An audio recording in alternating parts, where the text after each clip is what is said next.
The air in the Manhattan conference hall was thick with anticipation. The flags, the lighting, the polished introductions, everything projected the aura of high-level diplomacy. But beneath the surface, something unspoken simmered. Jessica Tarlov, surrounded by her team and camera crews, had just concluded her opening remarks. She was eloquent, rehearsed, and meticulous, her language laced with statistics, strategic alliances, and the West's favorite mantra, democracy promotion. "America doesn't interfere," she said with a polished smile. "We support voices. We build institutions. We bring democracy." The applause came quickly polite, expected until a new voice sliced through the room like a sudden chill. Ibrahim Traoré stood up, not rushed, not defensive, but composed, with the calm of someone long disillusioned by grand speeches. No tie, no script, no vetted talking points, just presence. He looked first at Jessica, then at the audience. "You say you bring democracy," he began, his voice low and unwavering. "But what arrives with you is surveillance, conditions, and armed guards." The room stiffened. Stepping forward, he gently placed a photo on the podium. Children in Burkina Faso, waving broken smartphones instead of flags. "These are the tools you give us," he said, "not to vote but to be watched." Jessica leaned in, her expression wavering between disbelief and irritation. "Are you accusing the U.S. of imperialism, Mr. Traoré?" He didn't blink. "I'm saying your help always comes with a leash and someone holding the other end." The gasp came not from the panel but from the audience. Students, journalists, and even a few diplomats exchanged uneasy glances. Jessica's smile faltered as she tried to recover. "Democracy isn't perfect," she offered, "but it's better than the alternatives." Traoré stepped closer. "Your version of democracy always seems to make you the alternative." Silence followed, the kind that holds weight, not absence. And just like that, the event was no longer about partnerships. It was about power. The moderators scrambled, quickly shifting to the next panelist with a safe question about regional cooperation. But no one was really listening anymore. The atmosphere had shifted. Jessica shifted in her seat, crossed her arms, and narrowed her gaze at Traoré, who now sat calmly, arms folded, unfazed by the tension he had unleashed. She leaned into her microphone. "With all due respect," she began, "I don't think it's fair to reduce decades of American engagement to chains and control. We fund education, healthcare, disaster response." Traoré cut in. His voice wasn't raised, just steady and clear. "You fund obedience, and when that fails, you fund opposition." Several jaws clenched on stage. One moderator looked visibly uneasy, but Traoré remained unshaken. He turned to the audience. "Ask yourselves how many leaders welcomed U.S. support only to fall the moment they stopped following orders?" A ripple moved through the crowd, not applause, not protest, just a quiet wave of recognition. Jessica tried to redirect. "So you'd prefer Chinese influence? Russian arms, is that your version of sovereignty?" Traoré paused, then responded with a question of his own. "Is choosing between foreign masters your idea of freedom?" That landed deeper than she had expected, because now the debate wasn't about global powers. It was about the illusion of choice, the very illusion Jessica had wrapped in fluent English, policy jargon, and diplomatic polish. She smiled thinly, but the confidence in her voice had faded. "You're speaking in extremes," she said. Traoré replied softly, "No, I'm speaking from experience." And the audience understood. She had documents. He had dust in his lungs. The panel moved forward, at least tried to, but the energy had changed. The script was broken, and the man who broke it hadn't asked for permission and didn't plan to. After the session, the lobby buzzed with hushed conversations. Some called Traoré defiant, others said he was disrespectful, but nearly everyone agreed he had cracked the illusion. Jessica stood near a marble column, surrounded by reporters asking careful questions. "Do you believe Mr. Traoré's criticism was unfair?" one asked. She smiled diplomatically. "I believe he speaks from pain, and I respect that. But pain doesn't build governance, partnerships do." Meanwhile, Traoré exited quietly through a side door. No escort, no entourage, just walking. A student approached him and asked softly, "Do you believe the U.S. means harm?" He paused, I believe the U.S. intends to stay on top and calls that leadership. The student didn't respond, only nodded. Later that day, a private roundtable convened behind closed doors. Jessica was there. So was Traoré. The topic, foreign aid and accountability. Jessica began with a chart. Burkina Faso receives over $100 million annually in U.S. assistance for schools, medical aid, infrastructure. Is that control? Traoré studied the chart, then looked around the table. Who builds the schools? American contractors. Who supplies the medicine? Western companies. And who decides what gets built and where? No one answered. He continued, you call it aid. We call it outsourced sovereignty. Jessica cut in, her tone sharper now. But the outcomes, aren't they good for your people? Traoré leaned forward. It's not just about what's given, Miss Tarv. It's about what's taken in return, the voice, the choice, the right to refuse. A heavy silence settled. In that moment, the room understood he wasn't rejecting help. He was rejecting dependence disguised as generosity. And no one could argue back without proving him right. That evening, the summit hosted a televised panel. The stage was sleek, the tone polished. This was the part designed for optics, sound bites, headlines. Jessica returned to center stage, poised beneath a glowing banner that read Global Progress. Through partnership, her voice carried conviction. Democracy isn't just an idea, she declared. It's a structure, and structures require stability, funding, and collaboration. The audience applauded. Cameras panned. Then it was Traoré's turn. He didn't smile. He didn't reach for diplomacy. Instead, he reached into his jacket and pulled out a worn, faded treaty signed decades ago between his nation and a Western power. This, he said, holding it up, is what partnership looked like to my grandfather. You took our gold. You gave us rules. Jessica shifted slightly in her seat. That was then. We've evolved. Traoré nodded. Yes, you have. From chains to contracts, from occupation to influence. The vocabulary changed. The power didn't. A ripple moved through the crowd. Jessica responded with practiced calm. Influence can be positive, Mr. Traoré, Jessica offered. Look at the growing number of African voices in global forums, international media, and who decides which voices are amplified. Traoré interrupted calmly. Who funds the platforms? Who edits the message? The air thickened. Jessica tried to pivot. Would you prefer isolation, silence, the world ignoring you altogether? Traoré responded without hesitation.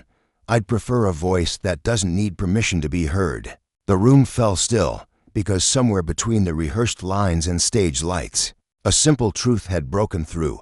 Freedom isn't about how many microphones you're handed. It's about whether you're allowed to speak when it's inconvenient. And in that moment, Jessica knew her smile couldn't hide it. The clip went viral within hours. Traoré's line, I'd prefer a voice that doesn't need permission to be heard, was played across news channels, social media, and university panels. While the public wrestled with its meaning, those behind the scenes scrambled to manage the fallout. Jessica's team issued a carefully worded statement. Democracy thrives on disagreement. This exchange is proof of that vitality. But Traoré released no statement. He didn't need to. The next morning, he appeared unannounced at a university in the Bronx for a youth roundtable, informal, unscripted, and honest. A student asked, do you really believe all foreign aid is manipulation? For the first time in days. Traoré smiled gently. No, not all. Some is genuine. But even genuine aid becomes a weapon when it's used to say, now you owe us. Meanwhile, Jessica sat in a private interview with a major cable network. I think Mr. Traoré is emotional, she said, and emotion can cloud judgment. The anchor raised an eyebrow. But didn't his words resonate with younger audiences? Jessica's tone tightened. Resonance doesn't equal accuracy. He's passionate. Yes, but passion without policy is just noise. That clip went viral too, but not in the way Jessica had hoped. The comments poured in. He's lived what you study. Policy without pain is the real noise. You taught debate. He taught history. And with every share, it became more obvious Jessica wasn't losing on facts. She was losing on lived truth.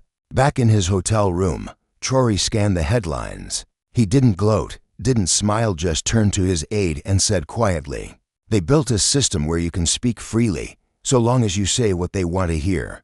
That's when it became clear this wasn't just a debate, it was the start of something bigger. 2 days later, a leaked internal email from a U.S. diplomatic official described Traoré as a charismatic populist with dangerous influence over global youth narratives. The phrase spread quickly and backfired harder than anyone expected.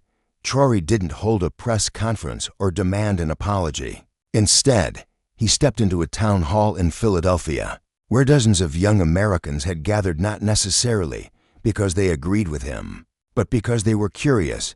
No slogans, no slides. He opened simply, "You call it dangerous, but maybe it's just dangerous to the comfort of those in power."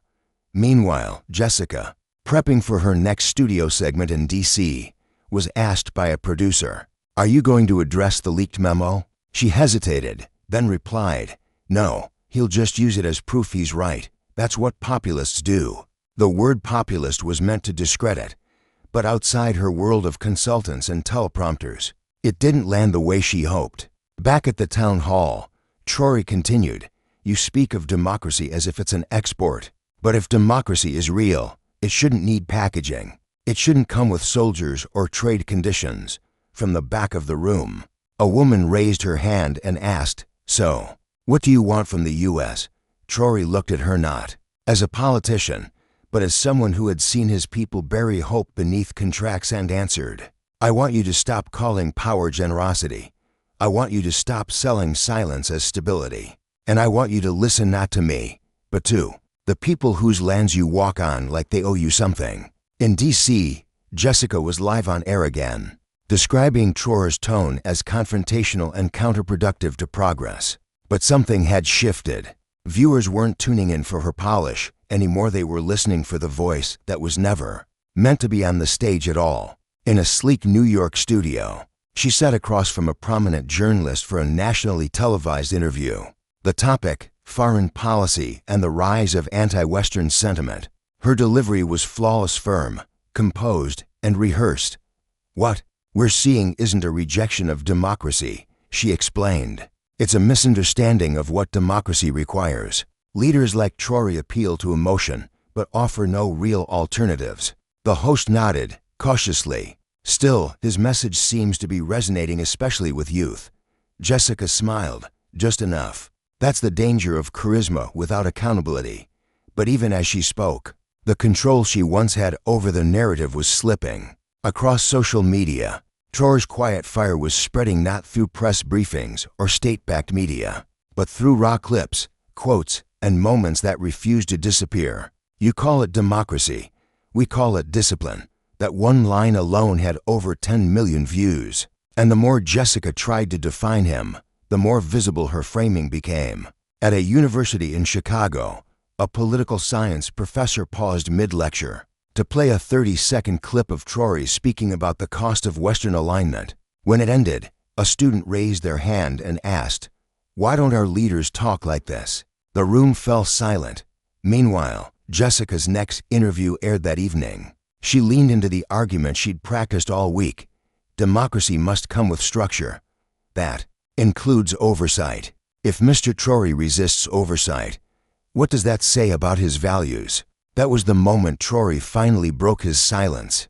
He posted a single message: "Oversight isn't the issue, ownership is. You don't oversee equals you oversee." Subjects, no hashtags, no thread.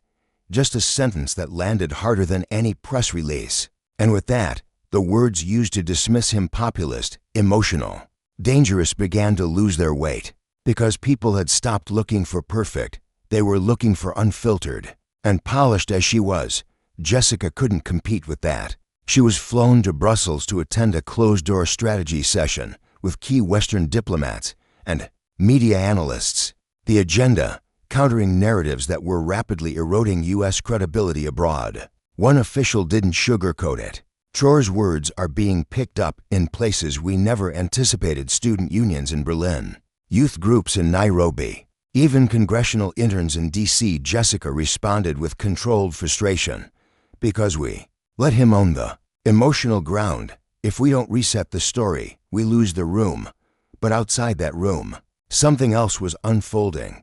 Traoré had returned to Ouagadougou, yet his reach was undiminished. From a plain desk, with a cracked laptop and no teleprompter, he delivered a live address stream to over 80 countries. "You said you bring democracy," he began, "but we saw you bring drones. You said you support our rights, but we watched you choose our leaders when they suited your needs. You said you want peace, but your silence at our funerals is louder than your speeches across cafes, phones, and dorm rooms across Africa, America, Europe, and Asia." Young people listened, not because he was a celebrity, but because he spoke like someone who had lived through the consequences of their textbooks. Later, reviewing the transcript, Jessica closed the file and whispered, "This isn't policy anymore. It's personal." She was right, because Traoré wasn't just critiquing systems, he was calling them out with receipts, images, treaties, headlines they had buried but never erased. That night,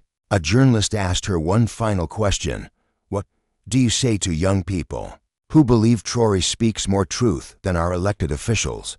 Jessica paused before replying. "I say they're listening to a man who doesn't understand how fragile the world is." But maybe that was exactly what made Traoré so powerful. He wasn't trying to protect the world as it is. He was daring to build it as it should be. The final panel of the summit had been planned as a unity session, meant to show the world that despite disagreements, the foundation of diplomacy remained intact. Democracy, they said, could thrive through dialogue. Jessica and Traoré were seated once more, this time side by side. No moderator, no podiums. Just two chairs, two microphones, and a silent audience bracing for impact. Jessica opened with practiced calm. "We can debate methods, but let's not forget we're all fighting for progress." Traoré didn't nod. He didn't smile. "We're not fighting for the same thing, Jessica," he replied evenly. "You're fighting to maintain a structure. I'm fighting to dismantle one." The room froze. Jessica leaned in. "So, you reject cooperation?" "I reject coercion dressed as cooperation." She pushed further. "Then what's your solution, Mr. Traoré? Nationalism, isolation?" He looked at her not with hostility, but something closer to pity. "My solution is to stop pretending that dependence is development, that debt is opportunity." That applause means agreement. A heavy silence followed. Then Traoré turned directly to the cameras. "We don't want to be saved. We want to be respected. And we're no longer asking." Jessica's expression tightened, her fingers curling subtly round the mic. She glanced sideways, as if searching for a lifeline in a room that had already chosen its truth. That evening, as the press flooded social media with clips and stills, one meme went viral: Jessica holding charts, Traoré holding silence. The caption read, "One studied freedom, the other lived without it." Backstage, a U.S. advisor leaned toward Jessica and said quietly, "He didn't win on policy. He won on presence." She didn't reply because deep down, she knew. Some battles aren't lost in argument. They're lost when the crowd realizes who never needed to argue at all. Days after the summit ended, the videos kept circulating, subtitled in dozens of languages. Traoré's message echoed through classrooms, activist circles, and even behind closed doors in foreign policy think tanks. Jessica returned to Washington. Her credentials remained untouched, her confidence intact. But something had shifted and she felt it. She stood before a Senate committee, delivering her debrief on the summit's outcomes. One senator leaned forward. "You were challenged pretty hard. Did he get under your skin?" Jessica paused, choosing her words carefully. "He got under all our assumptions." Meanwhile, in Ouagadougou, Traoré walked alone through a village, long overlooked in donor reports. No cameras, no entourage, just him and the people he'd never stopped speaking for. An elder approached and said quietly, "You shook them." Traoré replied, "No, I reminded them." "Reminded them of what?" The man asked. "That freedom isn't granted by treaties. It's claimed by truth." Back in the U.S., students began quoting him in essays. Podcasters echoed his words. Even once skeptical journalists admitted, he didn't ask for power, he made us re-examine our own. Jessica was invited to a televised follow-up. The host leaned in. "If Traoré were watching right now, what would you say to him?" She looked directly at the camera. "I'd say, next time, I'll listen more. but across the ocean. Traoré wasn't watching. He didn't need to. While others chased attention, he carried something more powerful, a message that outlived the microphone. And in quiet corners where people once felt voiceless, they now whispered words Jessica would never forget. You bring control, but we bring the end of it.